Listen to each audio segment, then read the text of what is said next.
Good evening, everyone, and welcome to this special edition of Reputation Today Primetime with Global Indians. This edition of RT Primetime is presented in association with Wordsworth Communications Consulting, a young and dynamic communications firm in India.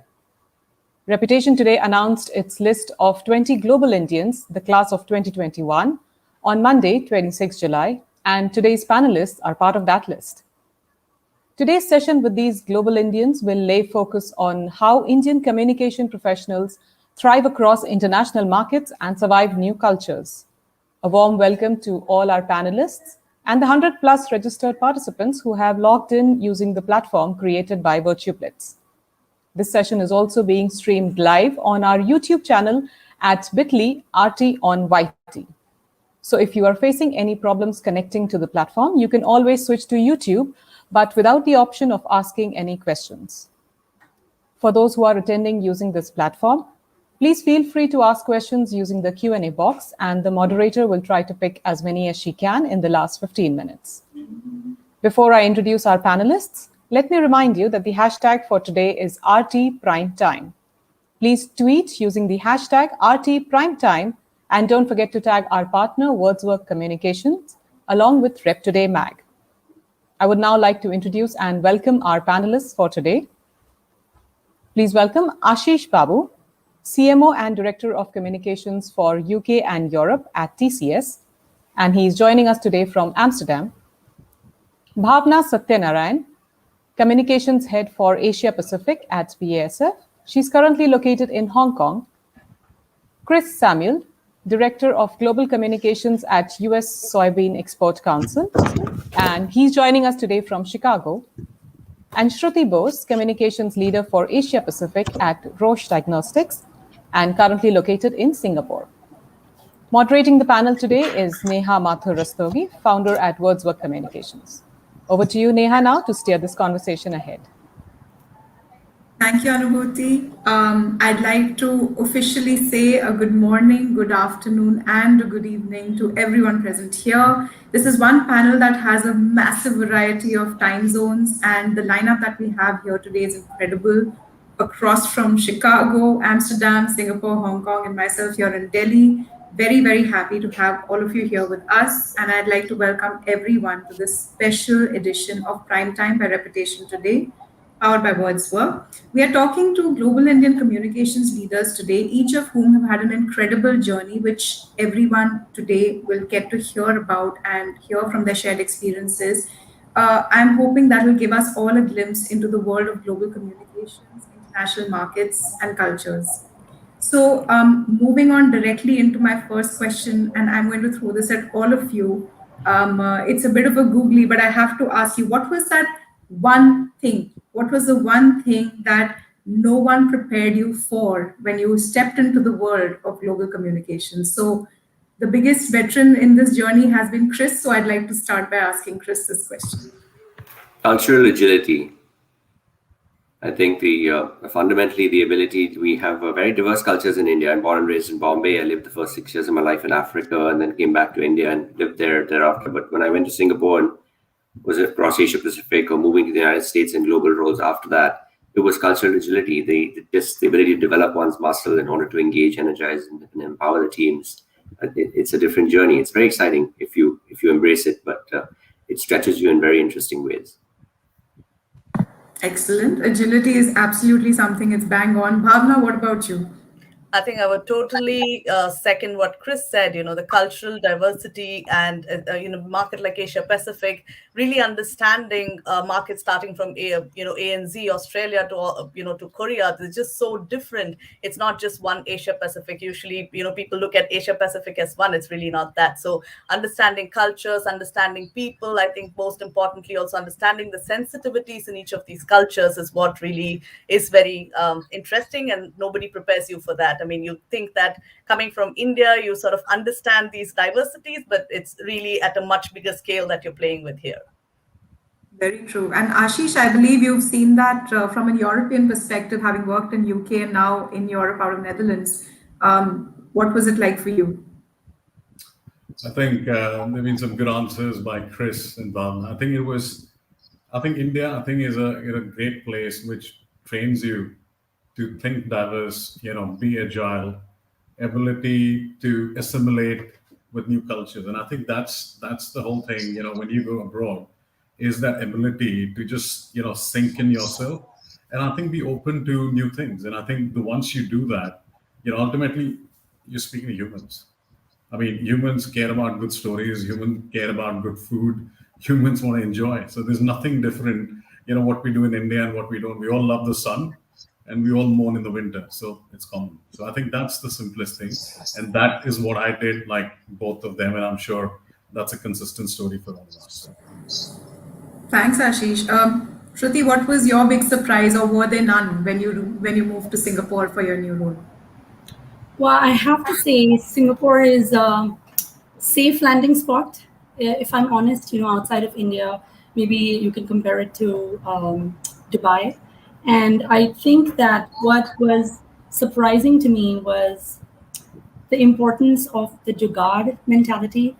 And it's not so much the can-do spirit, but it's more that you will make do with what you have and you will try an innovative and inventive approach. And that is really something that has stood the test of time. And I also believe that people have come to appreciate it because across the board, we all, especially in this day and age, work with smaller budgets. Chris alluded to agility, and that is because you're having to do actually a lot more with fewer resources. And so I thought that was a very interesting experience for me personally to see that mindset shift and how it's really stood the test of time. Right. Chris, I want to ask you something. Do you think us as Indians, when we move into global roles, do we have a natural advantage, like what Shruti said, the Jugaad attitude or the hustle that we're so used to, we're brought up that way? Do you think that actually emerges as an advantage when we move into such global roles? I think that all of our adaptability and it certainly positions you to be able to be successful, but the rules are different in different cultures, and we are inserted into a different culture, and we have to learn those rules. I think that being adaptable helps. I mean, I think of transport and I think of food as two ways, right? So one is when I was going to school in Bombay, at 8:30 in the morning, the bus was always full. And you could walk to school in 10 minutes, but you got to avoid some potholes or et cetera, so your uniform is still clean. So you're ingrained for all the right reasons in being able to maneuver in the environment and still get to your goal. Or you can, jostle with 20 people and still get on the bus. Everyone gets on the bus, but it's going to take some adjustment in order to get it to the destination. So hold that analogy for a moment and think of now you get to a bus in the United States or in Singapore, we have young kids. My son gets on the bus at 7. The bus isn't going to move until he's seated and wearing a seatbelt. And he's going to get to school pretty much on time every day. And you take that now into a regulatory context or the consumer market context and say it's a little more predictable, right? But if you're raised in an environment where you're able to maneuver, you know how to get there regardless. And now the rules are predictable. You say, okay, the rules are predictable. It could be easier, but because there's a structure, things can also take longer in some ways. There's more rigor, there's more scrutiny, there's more expectations on transparency. But certainly that helps. I think on the other hand, there are certain cultural traits that, we need to adjust for. I have to continue adjusting for it because I'm raised for 20 plus years behaving a certain way, such as, trying to end each other's sentences and it being seen as very disrespectful in some cultures. We were in the Fulcrum in the jury the other day, and someone spoke over someone else. And I was today immediately feeling, my God, that's so disrespectful. But when I'm back with my relatives and friends, hanging out on a WhatsApp group, it's normal. But when I'm in the United States, I sometimes have to still catch myself too, on the 1 out of 10 occasions to say, Jesus Christopher, the last 3 words, wait further. But I think those are, I think the adaptability is there, but I think in the cultural context, the rules are different. And it takes, as the group here and several others before us, if you've gotten to these roles and you continue to ascend in global roles in cultures that are not, strongly Asian, particularly, or South Asian, Southeast Asian, your leadership agility has to change very differently. The muscle on culture has to change to be able to stretch oneself to then just embed yourself and understand the commercial goals and say, here's how our function is enabling that. Own the people development goals. Those things do not generally come when you're in the first few years of your career, just sort of delivering as an individual contributor or even as a team leader. Those are, I think we get the natural tailwind of the growth of the Indian story, which is going to be around for the next 20, 30 years if you read the economic and demographic trends. But and so some of those things are taken for granted. But as I'm sure others will share their experiences too. As I ascended those Asia Pacific leadership team roles, and then industry association leadership roles, and then the global roles in Monsanto, Bayer, and now in US soy, those pieces, yes, it helped, but it still needs to be very intentional to say, I'm willing to change this about myself in order to be the leader that I'm needed to be.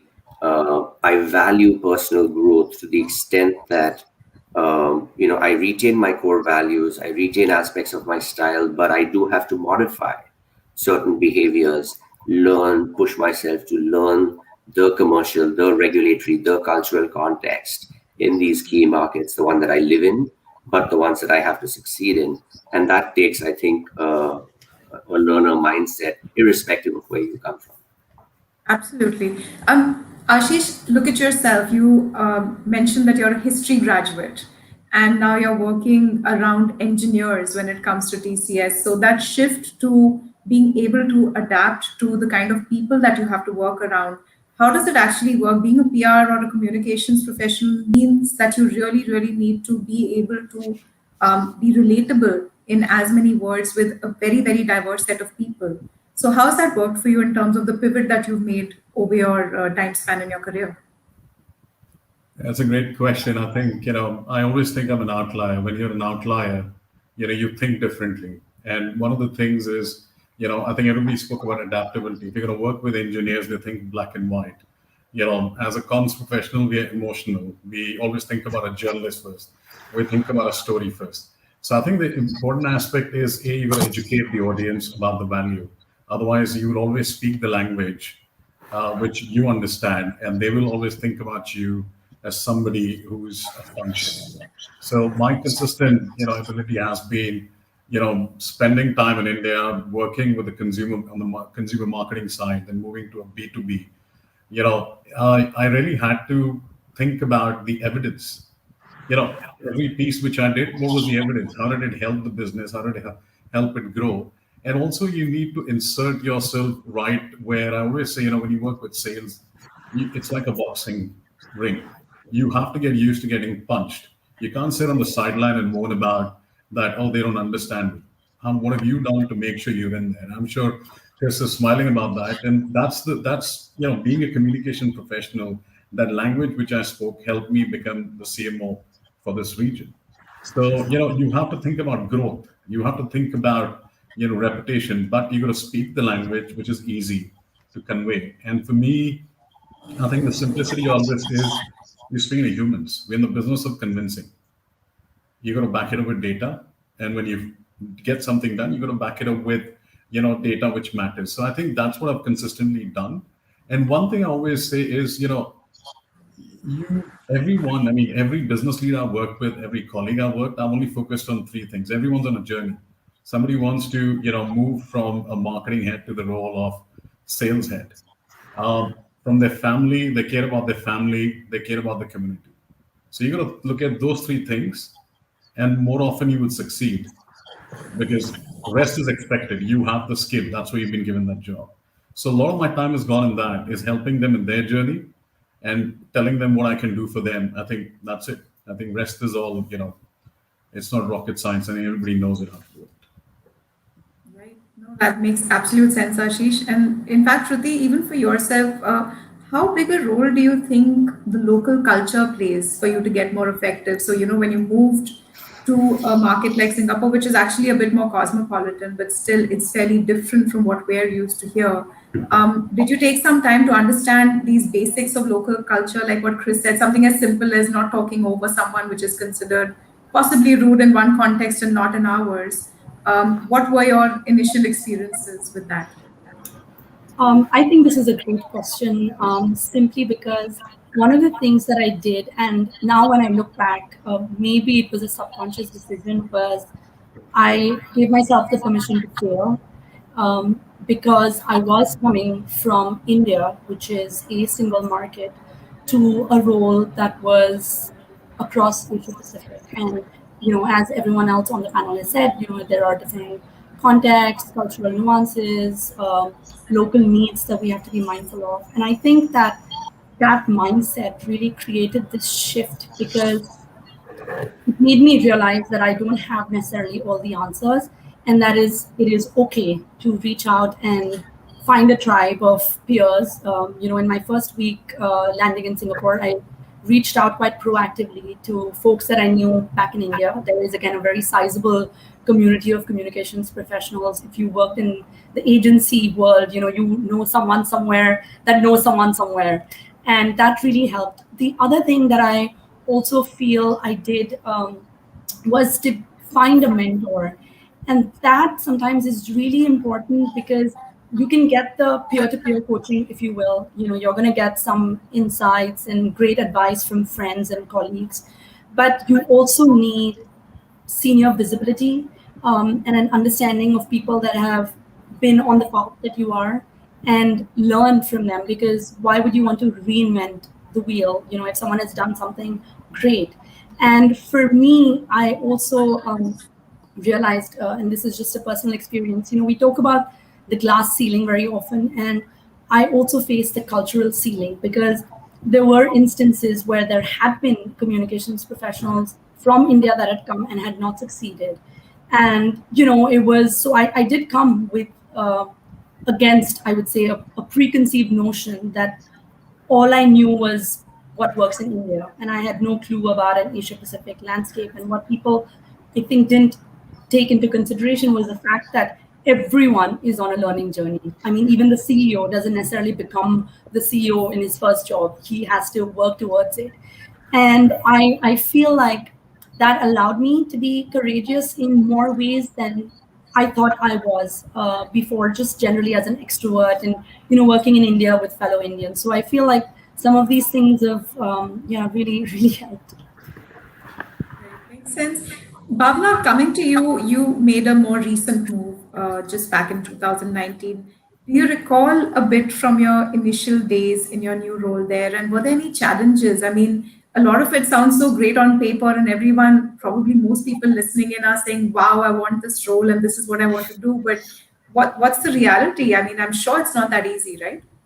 Absolutely, Neha. I mean, that's a very interesting question. I mean, yes, it was very different. I had to unlearn a lot of things and really be open to learning new things. Yeah. So what I did really initially when I came here was try to understand what are the sensitivities, how do people look at things. Like Shruti mentioned, be ready to ask and learn, be ready to fail a little bit. I think that fear of failure is always there, but then you have to let go a little bit and say that, okay, fine, it's all right if I fail, but in the process I'm learning. So I think that's what I really did. I remember, I mean, just very small things, like when you go to offices in India, generally the atmosphere is really friendly. I mean, you walk in the morning and you say hi, and there are people just, walking up to you saying, oh, how was your evening? Or what did you have for breakfast? Or come, let's go for, a tea or coffee or whatever. But the culture here was so different. I remember walking in the first day into where I was sitting and saying hi to people, and they just sort of looked up at me and they were like, okay, hi. And then they went back to working, and I was just like, oops, what did I do? And later I learned that that's how the culture is. They're pretty focused on doing what they have to do. And they also feel that, speaking when not spoken to is like disturbing someone else, and they don't want to do that when you have an open office. So these are things that you learn and you adapt, and I think that's very interesting. What I also did, which worked really well, was really make friends across, not just only focus on communications and the particular culture. I try to have a very diverse office. So, getting to know the local Hong Kong people, a little bit of Japanese, Koreans, understand a little bit from them. Also, learn a few things from them, like, hey, can you teach me a few words, or what's the food that you eat? Can you bring me out to eat, eating something that's food? Because I think that sort of breaks those little barriers, and you're able to then create those relationships which help you a long way. And I think that's something that worked beautifully for me. The fact that they knew that you're interested genuinely in understanding their culture, and therefore being more open to your thoughts in that way as well. So I think that's something that really worked for me. Great. So what I'm hearing from all of you is that overall having a learning attitude, no matter what level you're at and no matter where you join in or jump in from, eases that process from what I'm hearing. But moving aside from culture and more onto a slightly more technical aspect, and I am very curious about this myself, in each of your markets, how different is the media? The media landscape globally, of course, has been changing over the last so many years, but the pace is different from region to region and country to country. So pick a country in your region where you found something extremely different in your experience to how they are functioning vis-a-vis how we are here, and possibly few things which are exactly the same. So if you could just share some insight on that, Chris, coming back to you on this, if you could share that from a US perspective. I think the trends are very similar. I think you see the fragmentation across media, across the world. I think the expectations of how one will engage differ, but the principles are pretty much consistent from what one learned in XIC 20 years ago. State why, hopefully it's compelling, and you have your data that either the FTC or ASCII is not going to challenge your claim, and hopefully you're in the process, if not have already cultivated a relationship, so that you can make your things rise to the top on any given day. But I think that the trends in the media are consistent from what we see in needing to invest paid dollars and do shared things as opposed to just earned opportunities. And the challenge differs based on the maturity of the media market. I do cover 82 countries, so it's hard to pick one. But I'd say the principles of what we see and read are very similar in terms of the long-term trajectory. And I think that consolidation in the media industry continues. The innovation and the newer channels continue. But if you step back, I think if you focus on the principles that we all learned in college or on the job, right? What based on audience, what insight? How am I going to be creative around that insight to change behavior, perception, advocacy, policy, and then take an integrated approach, understanding that I think when I went to XIC about 20 plus years ago, to date myself, you put the brand in the center of the page and then said, okay, these are all my audiences and stakeholders. One of the single biggest differences we brought into the agriculture industry in Asia Pacific in 2013 is saying, no, you're not at the center. Please understand that in food, for example, where I play, we're working in a cultural context because it is so cultural and personal.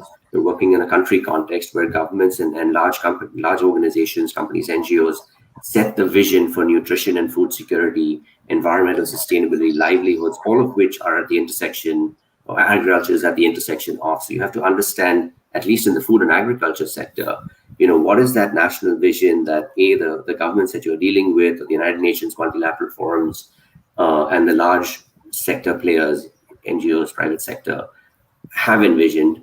As a subset of that, where is the private sector? As a subset of that, where is my customer? In this case, it was a farmer previously, and now it's food feed industry for US soy. And then as in that inverted pyramid, where am I as a piece of the value? Or in the ecosystem, where's my position? Perhaps I'm not in the center of the page. Perhaps a consumer, or in some cases, the farmer might want to be at the center of the page. So I think, though, if you just stay true to those principles, I think the markets become fairly obvious. When the other thing I'll say is, we have a role. Courage and candor is very important. culturally appropriate courage and candor is very important in a leadership role. And so, to use another example from food, there was an expectation, I think, for many, developed market multinationals that things will be predictable. Tell me when, give me predictability. It can be, but you have to allow margin for, change in government, competition that evolves perhaps even faster sometimes in emerging markets. And I use food as an analogy. So I'd say, look, if you look at a plate of food in Australia, or look at a plate of food in the United States, in the Midwest, right? You've got 3 or 4 things on the plate. It's all clean, right? I go to a farm here in the Midwest, or there's the corn, there's some beans, there's potentially some beans, there's a piece of meat, there's a piece of bread. And in Australia too, there might be 3 or 4 things. It's a very clean plate. It's a very clean plate. You go to France, very clean, neatly laid out plate. But now I say, if you want to come to India, you go to Indonesia, you got a thali, or you've got 7 or 8 different little things. And so this is a bit of an oversimplification, but the analogy really that we offer to leadership was, look, it's going to take not 3 things, because sometimes in developed markets, in developed markets, institutions, companies, they think, so what are the 3 things we need to focus on? You can only do 3 things. That may work. It doesn't always work. Yeah, it doesn't always work. If you dip your hand into this plate and understand that I need to pull different levers because the environment is so, it's just different and diverse. Yeah, correct. And then I'm going to enjoy each of those 7 different things, whether it's an Indonesian plate of 7 or a thali of 7. It's just switching that in your cultural mindset, but understanding that ecosystem and then using some of those, what you see in pop culture or in food culture to help your leadership understand this. I think that's where we can play a significant role. And then the media or the stakeholder environment, etc., becomes a subset of that. So Ashish, again, how different is it in Europe? And I know UK media aside, but even mainland Europe, how important a role does language play? What are the main immediate trends that you've seen recently as far as the changing media landscape is concerned and how they behave locally? So I think UK is obviously thriving. It still has the tabloid media. It has the mainstream, quite similar like India. And remember, a brand like TCS in India, obviously everybody knows us, a person on the street. But unlike in UK, the Tata brand's a bigger brand. So you need to tell that story. And the other aspect is about, you got to talk about the impact. Today, with everything what COVID has happened, people have become more protectionist. They want to think about, can my economy survive? If you are an investor, how can you help me in that? Can you help me stay competitive? So a lot of our effort goes in about the impact we make in those. Either it's UK, Netherlands, France. It's all about the story you tell has to be about making that company, actually compete and stay sustainable. And those are the couple of themes. And a lot of effort goes in telling that story. That doesn't mean we get a story every day on a broadsheet. It is an effort. It's an effort of 2 to 3 months. It's about evidence-based. You got to show them. You got to get them to see your customers. And that's what lands you a good story. And I think same like in India, a lot of the MNCs do the same thing. So it's a lot of show and tell is what is needed here. So it's again, I say, we're convincing someone. And if I look at, Sweden or Germany or France, each thinks about India in a different way. Journalist has a certain perception. So you really have to work with them about, bringing that idea of what does India mean? What does TCS can do for you? And how can we help you succeed? So one of the things which I say is media is shrinking in Europe quite a lot. Quite a lot has been shrinking, but the fundamentals are still the same. You really have to think about a journalist. You can't think about a hustle of, hey, I'm going to call you, we're going to have a chat, and you're going to do a big story. A good story takes you good, couple of months to get. And I think, the language again is simple. I think in most of my I've got a team of 20 in communications. The person who heads the German, Christoph, is somebody who knows the landscape, or there is Matthias who manages Sweden. So we've got local colleagues who manage that local, and they tell us the best. It's ultimately that's the whole decision making. So we let them make that decision, and the story is something we got. As I said, the story has to be about the impact. It can't be about our growth only. So yeah, that I think to me those are the couple of things to think about. And pace yourself. It's not going to be a sprint. It's a bit of a marathon. They want to see you invested. Bhavna, from Hong Kong, and I don't know how much exposure you've had to markets like China, for example, which everyone's quite curious about in terms of how the media functions. What are the key differences that you can share with us, which is something we probably haven't been exposed to so far? Sure. I think this is such an interesting topic for me. I mean, we speak about this every day. I'm married to a journalist, so our dinner conversations are around this and how the whole space is evolving. Yeah. So I think, if we look at China, it is pretty much like India. I would say that traditional press still plays a very big role, and doing press conferences, large scale events is still something that we do in China very often, and it works. But if I sort of compare that to like a Japan or a Korea, I would say the way that we look at things there is very different. We look at influencers, we look at different channels. We're also looking at very sort of niche technical content. So I think that there are a lot of differences, but it's what's interesting is for me, I always think about what do we want to say? How do we want to say it, and therefore what are the channels I want to go and say it at, right? So it's a very evolving conversation when you work in Asia Pacific, where, for example, like I mentioned, China is all about still doing things very big scale, mass. You bring in those 20, 50 journalists, do these large scale events and get the stories out, and the next day you have these large coverage reports that come in, and that's still there. Versus like in other markets, or even in Hong Kong, where we believe in sort of smaller, in-depth sort of groups going into really specialized journalists who work on certain topics, and how do you sort of feed into them? How do you have long-term relationships, and what else can you supplement? I mean, media is of course one part of it, but then today when you work in B2B as well, and you work in a setup where there are marketers, and they're pushing you to think of different things. How do you bring in things like webinars, influencers, get them in there to talk about your brand, and then ultimately how do you reach out to really your end consumers? I think that's always the focus.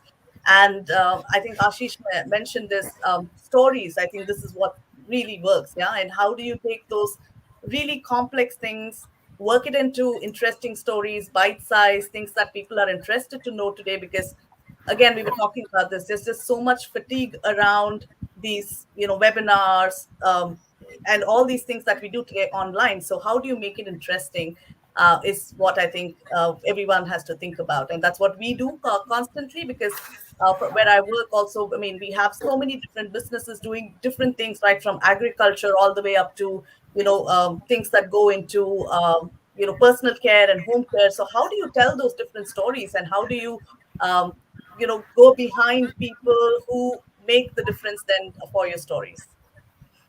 Right, makes sense. Shruti, coming from such a vast market like India and then moving into a Singapore, was that a big shift for you in terms of, again, from a media perspective, I'm asking, how different is it? Oh my gosh, yes. That's the very short answer. I remember in my first month, I was working on a media proposal. And, when you're in India, what does a successful press conference look like? Well, you easily have to have 30, 40, 50 journalists. If there's a celebrity, maybe 100. And then I just went to my boss and I said, so how many should we get for this conference? Is it like 50? And she was like, it's more like 5.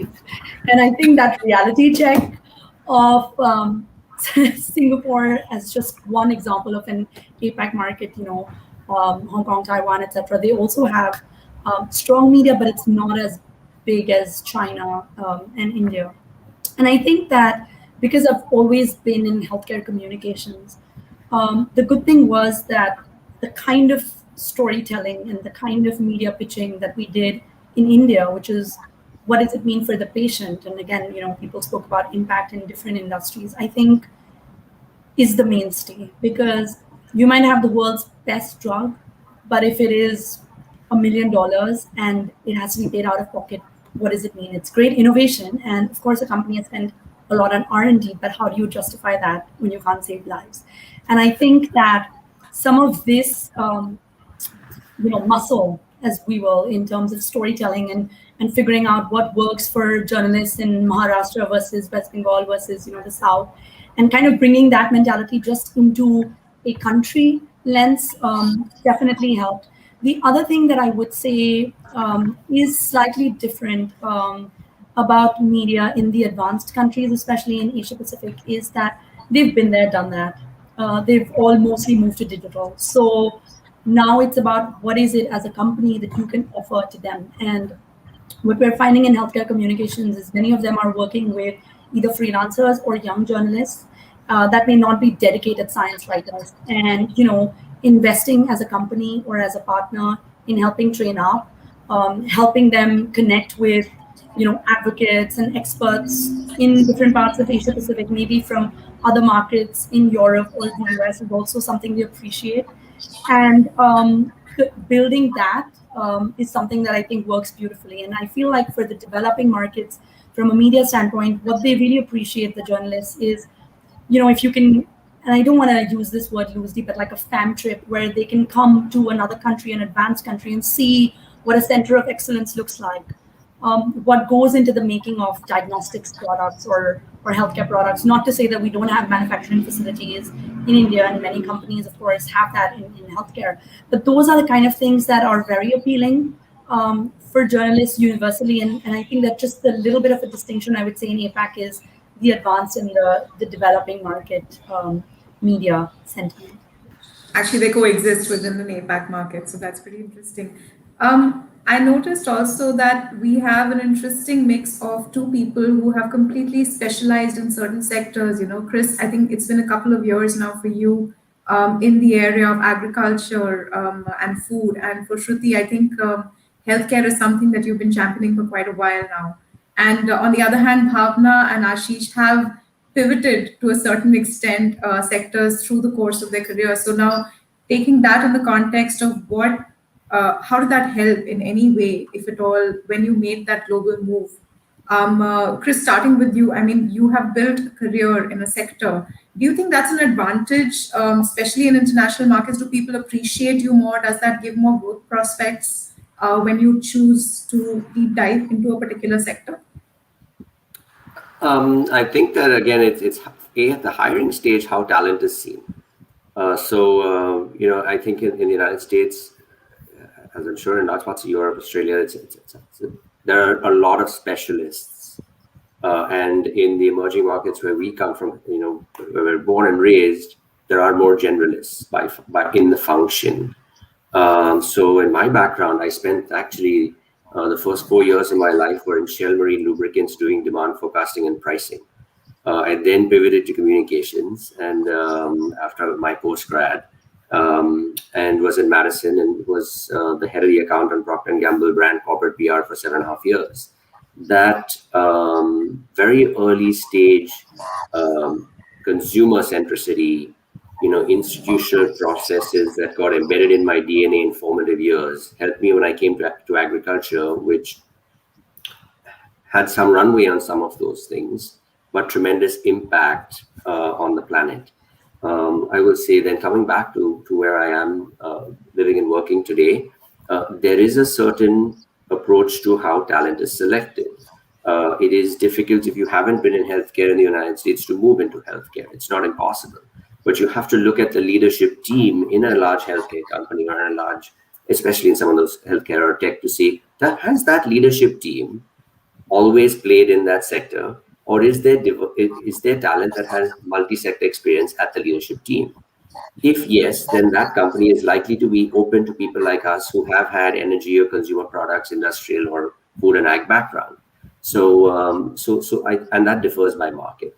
I think in India, it's, we have a pool of talent. There is, I like to believe there is global caliber talent, irrespective of zip code. I think we make personal choices of where we choose to live and work. Sometimes organizations enable that, to have an international role. But there are several folks who, taking international roles, still prefer to, go back to be close to where their families are based on what they value, based on a life stage where your parents might be as you start to ascend these senior roles. But I think it comes down to the market and that stage. I think there is that in certain markets. Yes, I think the multi-sector experience helps. The agency client side experience helps. And you just have to be I had to learn what that United States market was in the last 5 years. So, in my experience, I was brought in by Monsanto. I was there post-Bayer. And, when you're a certain few levels on the top, my role was eliminated. So I found myself uniquely out of position, not uniquely, out of position in the United States, somewhere in between our sort of immigration process. And, in then connecting with different folks who were, in communications. I think someone spoke about mentors. My first mentor, Anthony Rose, who was in P&G and then Walmart, or Janice Armstrong in Monsanto Mondelez. These folks were critical from their global experiences, having lived in, he was from Baikla and then moved to, all over the world, including, working with Walmart as a company that's in the heart of the Midwest in Arkansas. These mentors were were crucial to helping me understand the landscape that I'm working in. And then I would say, either Bhavna or Shruti talked about, building a network of peers in the market that you're living and working in. So, when we moved here, you'd imagine, young family, new country, new role. There's a lot going on before, in my list of priorities, I was out there making friends with people in the sector. Plus, I was based in St. Louis, which is not the largest consumer or communications market, unlike Chicago, New York, or San Francisco. So my relationships were fewer. But when I was out of position and I started consulting, I was very fortunate. Folks like Arun and others at PR Week, etc., introduced me to some of the CCOs in the country, and they were very helpful. And then I began to understand from recruiters and from those chief communications officers, for example, in the United States, it is normal. This is how the sector hiring is perceived in different sectors. You may be having the CPG and food experience. I was advised I would likely pick up in food, ag, industrial, so highly regulated or consumer products, playing to my previous experience. Healthcare, again, depending on where the leadership was, or tech, depending on where the leadership was. And also to remember that there is global talent irrespective of where you are, and everyone's on a journey. It's also very common. All these experiences that we're discussing are more and more common in a developed market where the economy has been up and down. So when I look at there's so many, I can pick like 5 CCOs of top 3 companies, Fortune 500 companies in 4 or 5 sectors. All of them have been out of position at a certain point in their career. And it's based on cultural fit. It's based on a CEO who decided, I'm the new CEO. I want my person from the previous company. And so all of those things happen as one thinks of, different sector experiences matter. They help, but being aware and having that leaning into your network with your mentors, your network of peers, is going to help you say, how are those experiences going to help me achieve my personal or professional development goal in this cultural and commercial context that I'm now living in, whether it's United States or Switzerland or Singapore. I have a very good friend. He's the head of corporate affairs and legal at Wipro, and he lived in Switzerland. He was a great, P&G manager, one of very, very helpful to me in my early days. And he said, no, it wasn't a fit for the family. The city that he was living in Switzerland was not a fit for the family. The family was unhappy.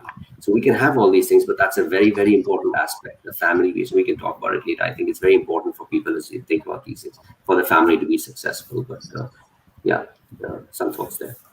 Makes sense. No, absolutely. Ashish, was it a bit easier shifting into an Indian company, though, from a global context? I mean, correct me if I'm wrong, we have this tendency to, sort of get into these little sectors and clusters of Indian with Indian.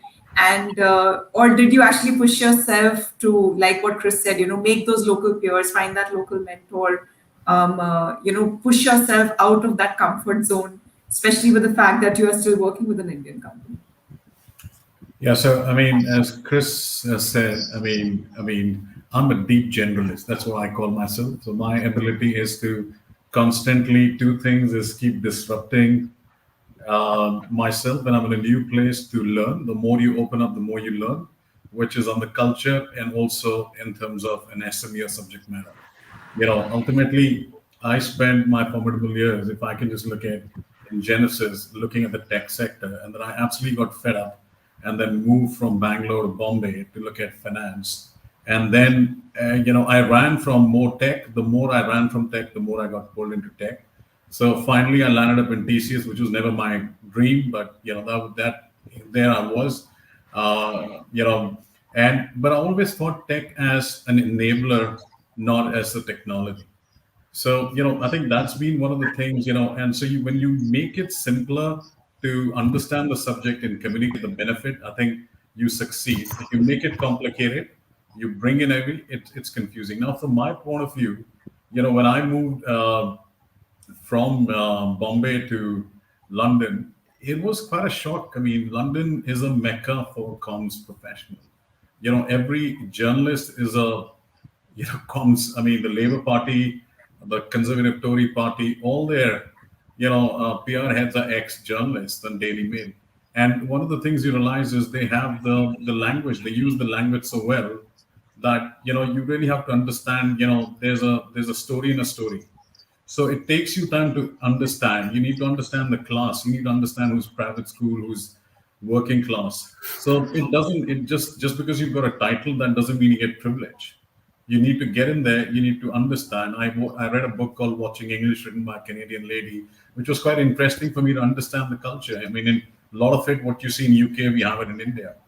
But I think one thing I kept it simple was, as Chris said, I reached out to people proactively. I think one of the things was I used to go and meet at least 4 or 5 different levels of journalists. I would reach out to them. I would go meet senior comms directors. I would meet CMOs. And I think one good thing in our industry is people want to share. I think people want to share and people want to help you succeed. If you're open and you're asking the right question, if you're going to ask silly questions, obviously that's going to be the end of your lunch. So you really have to be. And that's what I did. I'm moving from, UK to moving on to Europe, and Europe's almost 30 countries for us. So, I mean, I can't just assume what happens in London will happen in every part of the world. So I really had to travel to every part of where our business was.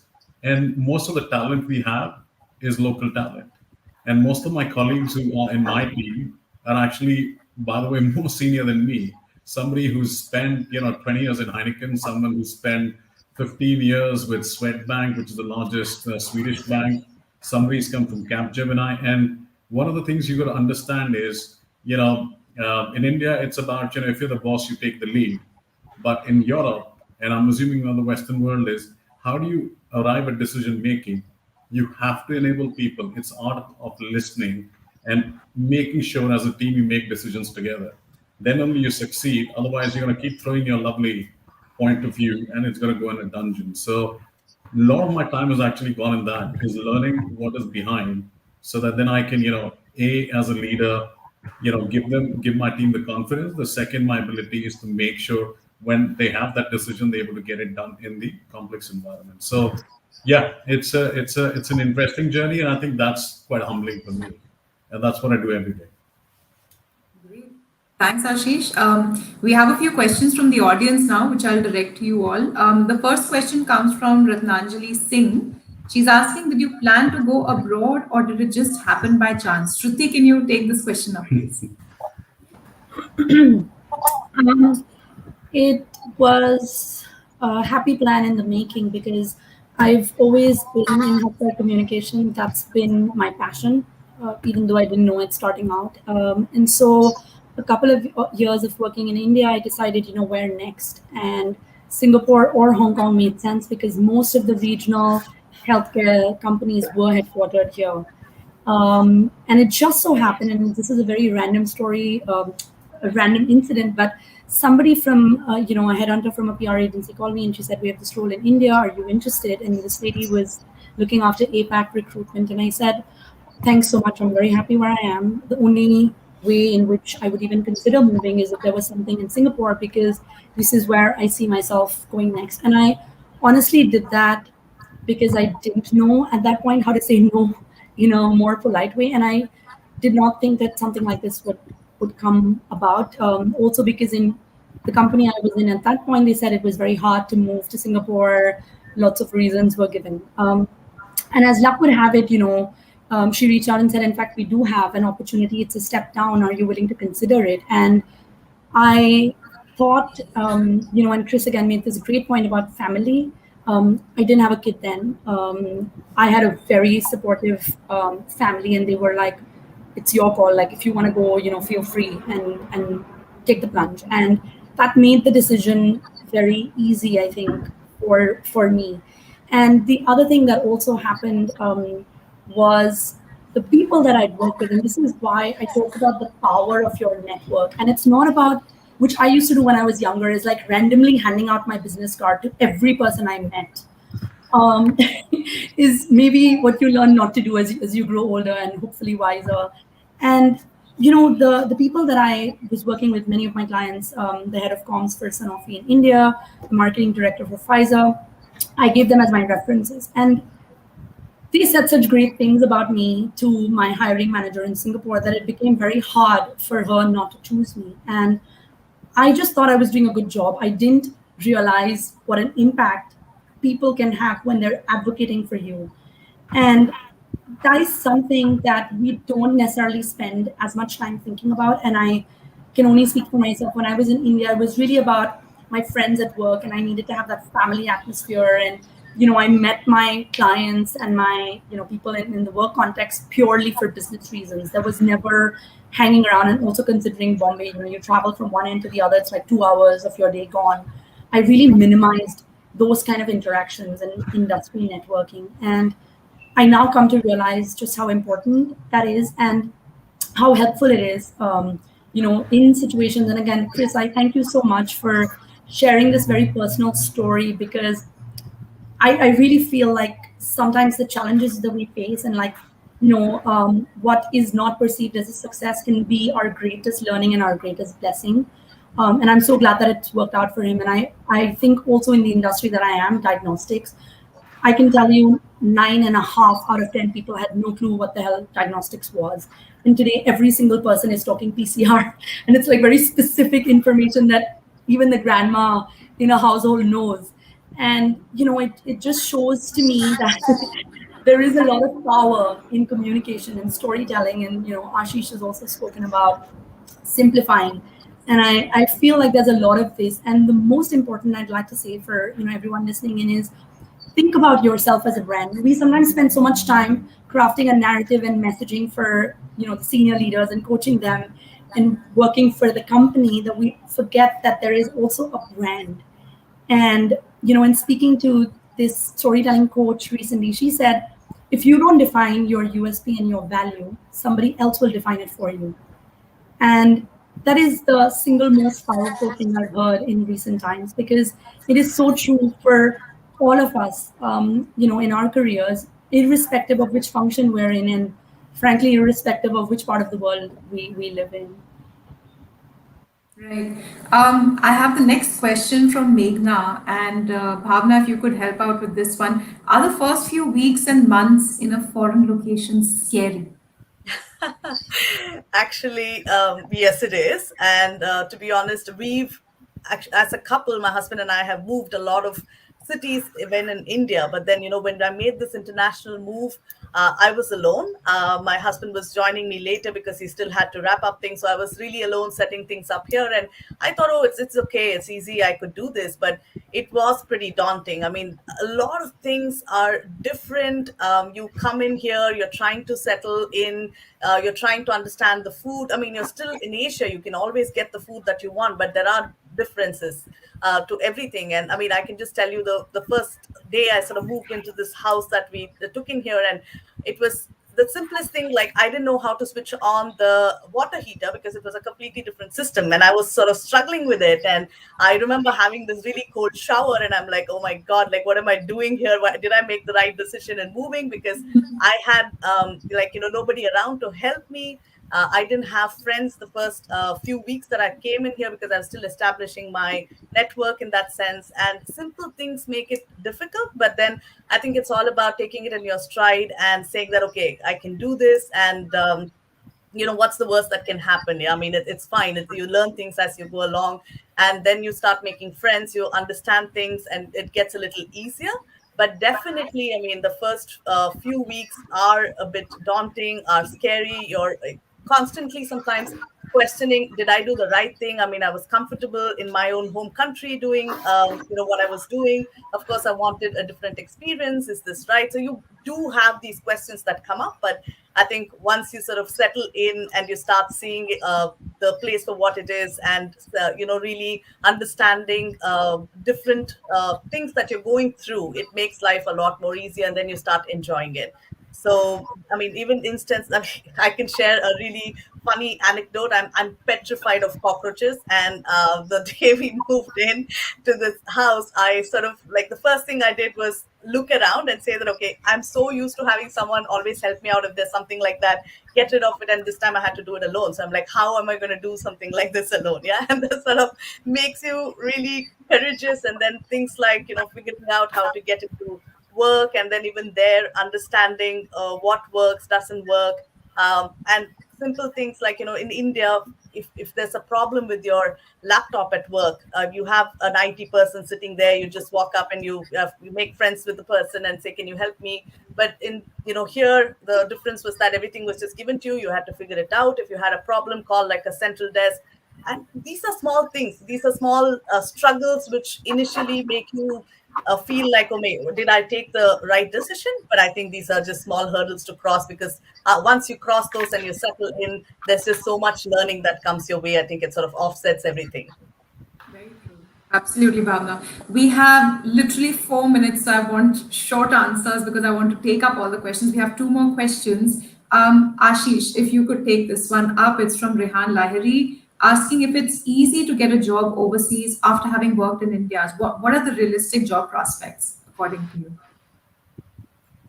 I think, you still have to work hard. You have to get lucky in life. And when you get an opportunity, you're going to seize it. I mean, I think all the 3 colleagues Chris, Shruti, Bhavna, I think can answer the same thing.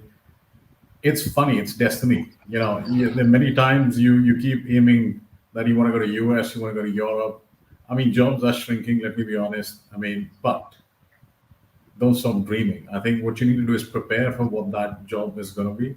The whole communication, industry is going through one disruption. Journalists who wrote are now sitting as broadcasters, and the ones who broadcasted are writing. So I think for me, I think it's possible to get a job. I think, but you have to think about is, are you going to be relevant from a skills and a perspective side? But I think do not give up, keep trying. And I'm sure, one among the 3 or 4 of us might find you something when you're looking up. Hope. Makes sense, Ashish. Absolutely bang on. Chris, last question for you, okay? And it's a very interesting one. It comes from Resham Chabra, who asked, would it be easy for you to return to India and work again in communications after having spent so many years abroad? Yes, I'm born and raised there. Absolutely. One of the greatest things I missed when living in Singapore was the ability to have vada pav every day at 5 p.m. My wife is a great cook. She's also in Mondelez in communications. But, fundamentally, you talked about the challenges. I think, as you think forward, yes, it would be easy. We do have lots of friends who are still there, and it's easy. Families there, so on. I think the first piece is just getting clear on your values. Do you value growth, responsibility, fame, health, family? What do you value? Because there is a price you pay for everything. The rewards are great, whether you choose to be in India as a head of communications, or you say, no, I don't want that at a senior level. I value my family. I want to be able to play with my kids every day at 6 o'clock in the evening, et cetera, et cetera. Be very, very clear on your values. And then also as you aspire to regional or global roles, what is the level of local culture you of yourself you're going to retain, and are you willing to become global? And both are fine, but you have to be very aware of where you buy your home, who you hang out with, and what that does for you. That's the first piece, just clarity on your values. The second thing I think is to chase the learning and keep an open mind. One of the greatest pieces of advice I got from one of my managers: keep an open mind. People offer you very different experiences just based on what they see. The third is, family must be successful. So this is a journey. This is a journey that you're making with your partner, you're making with your children, you're making with your parents. Being in Singapore was a lot easier, to fly and visit our moms very easily. Being 10.5 hours away on time zone to speak to my mother who's 82 in Bombay. There is an emotional piece that comes with that you must factor. And your parents and you have to be aligned on that if you value family. But again, getting clear on your values. And I think the last piece I'll say is, you got to believe in yourself. And if there will be times when you don't, whether you're sitting in, at the start of your career and, the damn press release, you've sent it to 100 people, but only 7 people picked it up and the client is shouting at you, right? or you're in one of these roles. And at that moment, just remember all the people who believed in you, lean back into your network of, mentors, your peers, other folks that you've worked with, because I'm sure they still will continue to believe in you. But I think that those things are important as one thinks about these journeys. Thanks, Chris. And I think that's a great note to close on. I thank all of you, Bhavna, Shruti, Chris, and Ashish, for being so wonderful and generous with your insights. I have personally learned a lot just speaking with you, despite that one little year that I spent in UK, but it's just come together beautifully right now. So I pass it on back to Anubhuti to conclude the session, and thank you all. Thank you. Thank you, Neha. Thank you for this fabulous discussion. And I'm sure all our listeners are going away with a lot of learnings and tons of inspiration also. I thank our panelists, Ashish, Bhavna, Chris, and Shruti, for their time and their insights today. All our attendees for taking the time out this evening and joining us. And of course, thank you to Wordsworth Communications for supporting this special edition. Have a good evening, everyone. Thank you. Thanks. Bye. Everyone. Bye. Bye.